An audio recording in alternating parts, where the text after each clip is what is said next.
अस्सलामुअलैकुम, कैसे हैं आप सब लोग। मैं उम्मीद करती हूँ बिल्कुल ठीक होंगे। आज के इस व्लॉग में मैं आप लोगों के साथ अपने घर की शिफ्टिंग शेयर करूँगी। हम लोग घर चेंज कर रहे हैं क्योंकि जो है हमारा किराया वो बढ़ गया है और वो हो चुका है 18,000। तो हमने सोचा कि हम कोई और घर ढूंढ लेते हैं और अगर हमें बेहतर मिला तो हम लोग चेंज कर लेंगे। और हमें घर मिल यहाँ गया। सऊदी अरब में और बहुत सारे अरब मुल्क में रहने वालों को ये बात समझ सकते हैं वो लोग कि कोई भी घर हमारा अपना नहीं होता और उसके बावजूद भी हम हर घर को अपना बनाने की कोशिश करते हैं। लेकिन अल्लाह ताला का शुक्र अदा करना चाहिए और जहाँ हम एक मनफी पहलू देखते हैं वहीं हर चीज़ में एक मस्बत पहलू भी होता है और उसे भी हमें उस मनफी पहलू के देखने के साथ साथ ही देख लेना चाहिए ताकि हम लोग अल्लाह ताला का शुक्र अदा कर सकें। यहाँ रहने के लिए हमें अगर घर हमारे अपने नहीं होते तो हमें मक्का मदीना अनगिनत दफ़ा देखने के लिए मिलता है। जो लोग सारी सारी ज़िंदगी देखने के ख्वाहिशमंद होते हैं तो हमें इस पहलू को देखकर बहुत ज़्यादा शुक्र अदा करना चाहिए। और बहुत सारे लोग हैं हमारे अपने मुल्कों में जिनके पास किराए के घर लेने के लिए भी पैसे नहीं होते, तो अल्लाह ताला ने यहाँ पर रखा हुआ है और मक्का मदीना देखने को मिलता है। उसके अलावा बहुत सारी और नेमतें हैं। तो जैसे बहुत प्यार और मोहब्बत से मैंने इस घर को सजाया था, आप लोगों ने मेरी जो लोग देखते हैं वीडियोस उन वीडियोस में देखा ही होगा, उसी प्यार और मोहब्बत से मैं अगले घर को भी सजाऊंगी। क्योंकि हर जो आपका लिविंग मोमेंट है उसमें आपको खुश रहना चाहिए और उसे भरपूर तरीके से जीना चाहिए, बग़ैर ये सोचे कि ये नहीं है हमारे पास। यहाँ बाहर के मुल्कों में लोग अपने घर ख़रीद लेते हैं, हम ख़रीद नहीं सकते। हम मक्का मदीना देख लेते हैं और बहुत अनगिनत दफ़ा देखते हैं और इस चीज़ ये इतनी बड़ी नेमत है कि इसका कोई बदल नहीं है। तो इस चीज़ पे शुक्रगुज़ार होना चाहिए। और उसके अलावा जो है वैसे भी जो आपका वक्त गुज़र रहा है उसमें जो कुछ आपके पास है उसको भरपूर आप इंजॉय करने की कोशिश करें, तो उसी में आपको इतनी खुशी मिलेगी कि आप बाकी चीज़ें भूल जाएंगे। तो अभी यहाँ पर मैं अपनी सारी डेकोरेशन की आइटम्स उतार रही थी, इनको मैं अपने नए घर में इंशाल्लाह लगाऊंगी और इससे भी ज़्यादा खुशी से लगाऊंगी और देखूंगी कि कहाँ कहाँ सेट हो रही है और किस तरह से हो रही है। नया घर इस व्लॉग में मैं आपको नहीं दिखाऊंगी, वो नेक्स्ट व्लॉग में आएगा। तो अगर वो भी आप लोग देखना चाहते हैं तो स्टे ट्यून फॉर दैट।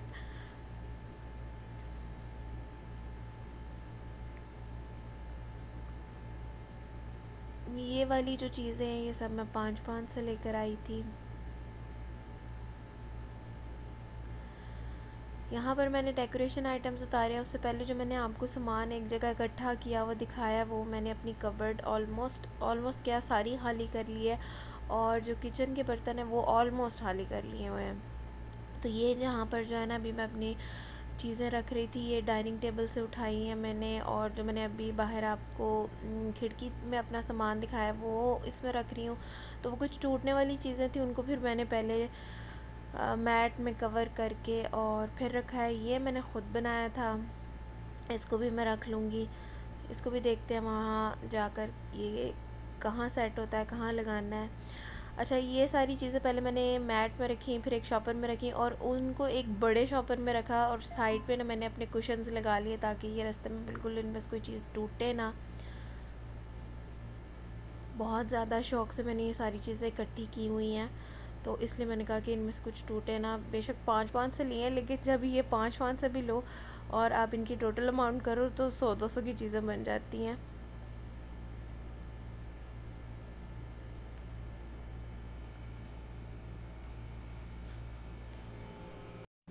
घर यहाँ पर मैंने रियाद में ये देखा है, जब हम लोग जद्दा रहते थे तो वहाँ ऐसा नहीं था, कोई जान पहचान से पता चल जाता था या अक्सर एसी उतरा होता था, बिल्डिंग वालों से पूछते थे, वो मालिक मकान का नंबर दे देते थे, तो ऐसे घर का पता चल जाता था। लेकिन यहाँ तो ऐसे नामुमकिन वाली बात है। आप यहाँ पर मकतब बने हुए हैं, वहाँ जाएँ तो घर, यहाँ आपके पास कोई अकारी का नंबर हो, ज़्यादातर वो मकतब से अकारी का नंबर मिलता है और फिर वो मकतब की अपनी एक फ़ीस होती है।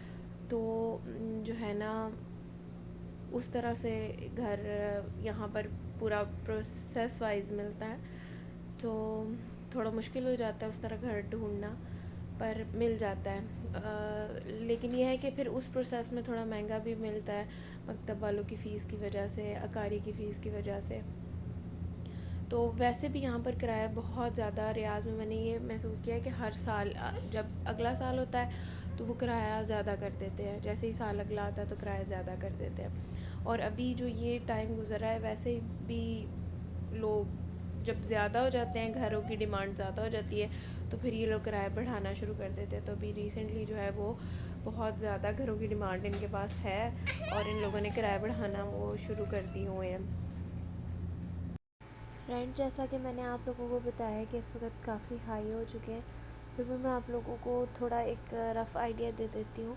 2 कमरों का जो घर है वो, अगर आपने रियाद के सेंट्रल एरिया में लेना है, जैसे मलज़, बथा या इसके इर्द गिर्द वाला जो भी सेंट्रल एरिया है रियाज का, तो आपको 18, 20, 22, 25 तक का भी, बल्कि इससे भी ज़्यादा में है मिलेगा। बहुत अगर आप ढूंढें तो जो कम से कम आपको 2 कमरे का मिलेगा वो 16 तक का मिलेगा। इससे नीचे आपको 2 कमरे का घर अभी तो नहीं मिल रहा। और जो इससे नीचे है वो एरिया है हय नसीम और यरमूक, तो वो काफ़ी दूर पड़ जाते हैं। मोस्टली जो काम के एरिया हैं कुछ लोगों को वो काफ़ी दूर हो जाता है, फिर तो वहाँ से आना और जाना काम के लिए काफ़ी मुश्किल हो जाता है। तो वो अगर 15,000 में या 14 में भी आपको 2 कमरे मिल रहे हैं तो फिर आपका वो ट्रांसपोर्ट पे आने और जाने का, वर्क प्लेस पे उतना लग जाएगा, तो वो कोई खासा फ़ायदा नहीं है। अनटिल और अनलेस कंपनी आपको जो है वो दे रही है, फ्यूल का जो बिल है वो कंपनी पे कर रही है। खैर, तो ये एक रफ़ आइडिया था जो मैंने आपको 2 कमरों के हवाले से बताया है। फिर आप कमरे अगर ऐड करें या बिल्डिंग आप ज़्यादा कोई न्यू बिल्डिंग है या कोई इलाका ज़्यादा बेहतर है तो फिर जो रेंट है वो उस हिसाब से अपार्टमेंट का होता जाएगा। अब यहाँ ना मैं किचन की भी ऑलमोस्ट सब चीज़ें जो है वो पैक हो चुकी थी, बस थोड़ी बहुत ये जैसे कि रैक उतारा है मैंने, इसके साथ मैंने अपने कप्स हैंग किए हुए थे और ट्रे वगैरह, चमचे, एंड तक जो है ना कुछ ना कुछ चीज़ ऐसी। मैं हर थोड़ी देर बाद जब घंटा 2 घंटा मैं पैकिंग में लगाती, फिर मैं सोचती थी अब नहीं होगा कुछ, और जब मैं दोबारा देखती थी फिर कुछ ना कुछ निकल आता था जो पैक करने वाला होता था। जब आप एक घर में रह रहे हो ना और सामान लगा हो तो तब इतना नहीं लगता, जब आप उसको खोल लेते हैं और पैक करना शुरू करते हैं तो आप कहते हैं ये इतना सामान किधर से आ गया, ये तो ख़त्म ही नहीं हो रहा। तो खैर, वैसे शिफ्टिंग भी एक बहुत बड़ा काम है, लेकिन फिर बाज़ औक़ात जैसे हम लोग जब जद्दा रहते थे तो कभी 10-10, 12-12 साल एक घर में भी गुजर जाते थे। लेकिन यहाँ जब मैं रियाज़ में शादी के बाद आई हूँ तो यहाँ हमारा, मेरा ख़्याल है, सिर्फ़ 2 साल से भी कुछ कम अरसा जो है ना वो गुज़रा है। तो डिपेंड करता है, कभी कभी है कुछ ये भी वजह हो गई कि वो रियाद में रेंट अब अचानक ज़्यादा होने शुरू हो गए, और जद्दा में ऐसा था कि एकदम इतने वो नहीं बढ़ाते थे। उधर भी है रेंट तो थे ही, लेकिन यहाँ पर ईयरली बढ़ना शुरू हो गए। तो हम जब इस घर में आए थे तो जो रेंट था वो 12,000 था, तो 12,000 से उसने एक से दम 18,000 किया था। ये जो मैं शॉपर्स दिखा रही हूँ इसमें सारे किचन का सामान मैंने पैक किया है। वैसे कुछ जो शीशे के बर्तन थे और चीनी के बर्तन थे वो मैंने अलहदा से एक कार्टून अपनी बेटी के जो पैम्पर्स का डब्बा है डायपर्स का, उसमें ना पहले मैंने दुपट्टा एक फ़ोल्ड किया, फिर उसके अंदर बर्तन रखे हर फोल्ड में, और फिर वो रखे थे, वो भी मैं अभी आप लोगों को दिखाती हूँ। ये देखिए अलमारी ना ऑलमोस्ट खाली, ये पहले का क्लिप है, यहाँ पर बस थोड़ी सी चीज़ें अलमारी में रह गई हुई थी, तो यहाँ ऑलमोस्ट अलमारी खाली थी, बस कुछ चीज़ें, क्योंकि अभी हम इसी अपार्टमेंट में थे तो एक आधा कपड़ा यूज़ की चीज़ मैंने अंदर ही रखी हुई थी। तो यहाँ पर मैंने अपनी बेटी के खिलौने, कपड़े, अपने सारी चीज़ें जो है वो पैक कर ली थी। ये जो है कुछ कांच के बर्तन थे, चीनी के, कांच के, ये वही वाला डब्बा है जिसका मैं ज़िक्र कर रही हूँ। अभी मैं आप लोगों को दिखाती हूँ कि इस डब्बे को भी मैंने किस तरह से पैक किया था। तो ये वाले जो कपड़े हैं ना, ये बस वही मेरी बेटी के पड़े हुए हैं जो मुझे लग रहा था कि अभी हमारे निकलते निकलते 1-2 दिन शायद लग जाए शिफ्टिंग में, तो फिर अभी हम इधर ही हैं तो यूज़ होगा। ये देखिए, ये दुपट्टा इस तरह से ना मैंने डाइनिंग टेबल पे बिछा लिया था, और फिर मैंने इसको इस इसके हर फोल्ड में मैंने ना प्लेट्स रख ली थी।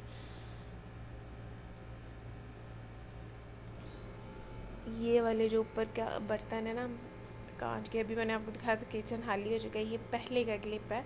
यहाँ पर ना मैं ये दिखाना चाह रही थी कि ये जो ऊपर स्लैब के ऊपर बर्तन है ना, ये सारे बर्तन मैं डायपर का जो डब्बा है उसमें रखने वाली हूँ।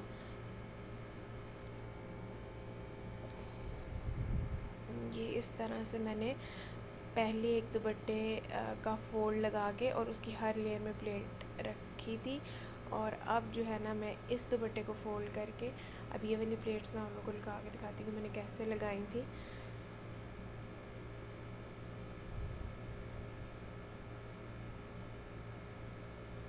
वैसे तो ये है कि ये छोटा छोटा सामान हम गाड़ी पर ही लेकर गए थे खुद ही अपने। बड़ा जो सामान है वो ट्रक टाइप, ट्रक तो नहीं था खैर, लेकिन बड़ा सामान अलग से गया था, और ये जो सामान है ये हम अपनी साथ ही गाड़ी में लेकर गए थे। तो ये मैंने ऐसे लेयर्स लगा के तो प्लेट्स रख ली थी। तो हमारे साथ गाड़ी में ही था, थोड़ी नज़र भी थी, लेकिन फिर भी मैंने कहा कि मैं ना कपड़ों में फ़ोल्ड कर लूँ तो ज़्यादा बेहतर रहेगा। फ़ोल्ड करने से पहले और डब्बे में डालने से पहले मैंने इनको अच्छी तरह धो के और इसी दुपट्टे को बिछा कर ना डाइनिंग टेबल पे तो ऊपर बर्तन रख दिए थे कि खुश्क हो जाएंगे तो फिर मैं डब्बे में रख दूँगी। मैंने कहा कि यहाँ से धुल के जाएंगे तो मेरे लिए आसानी हो जाएगी, मुझे नेक्स्ट अपार्टमेंट में जाके धोने की ज़रूरत नहीं पड़ेगी। तो ये मेरा जो है आज का व्लॉग था।